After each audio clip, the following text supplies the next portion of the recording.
πιστεύω ότι άμα βρεις τον άνθρωπό σου, είναι ό,τι καλύτερο. Ό,τι καλύτερο. Κατασταράζεις τη ζωή σου, ηρεμείς, ξέρεις ποιος είναι ο στόχος σου, ξέρεις γιατί θα δουλεύεις και για ποιον θα δουλεύεις, ξέρεις ότι θα πας στο σπίτι σου και θα βρεις τη γυναίκα σου. Μπορεί να είσαι στενοχωρημένος, μπορεί να είσαι κουρασμένος, να της πεις δυο λόγια, να σε παρηγορήσει, να δεις τα παιδιά σου, να τα πιάσεις, να τα παίξεις, να ηρεμήσεις. Η οικογενειακή θαλπορεί με λίγα λόγια.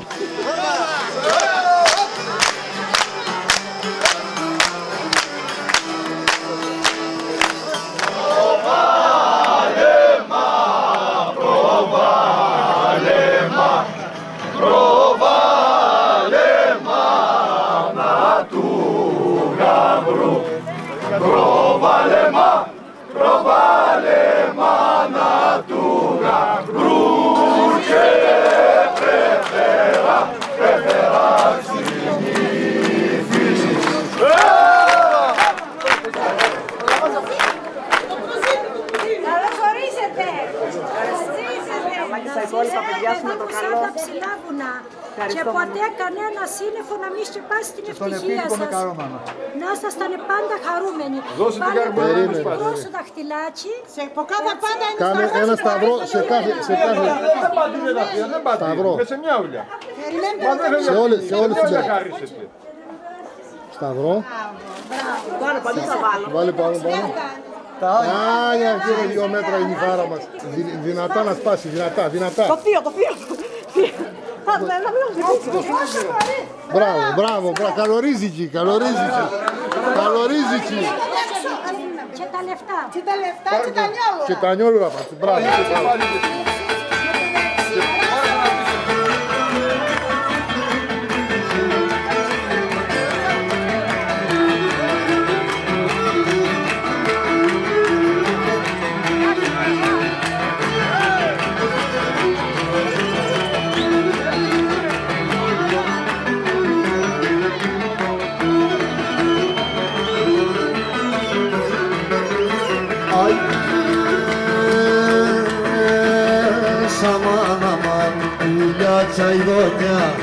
Pula chaidonya cheraidu, pula chaidonya cheraidu.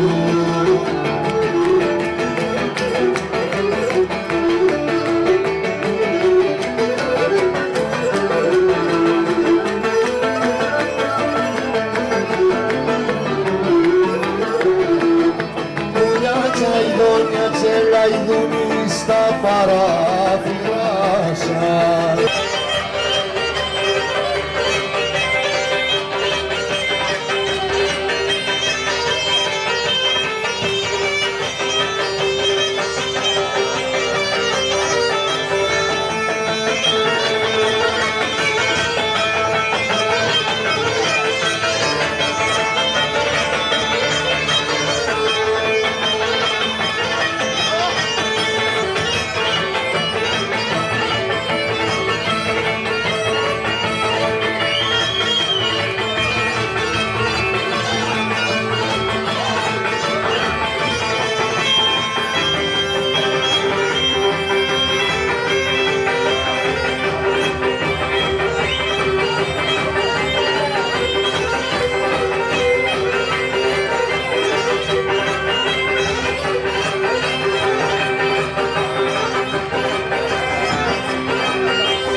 σαν άνθρωπος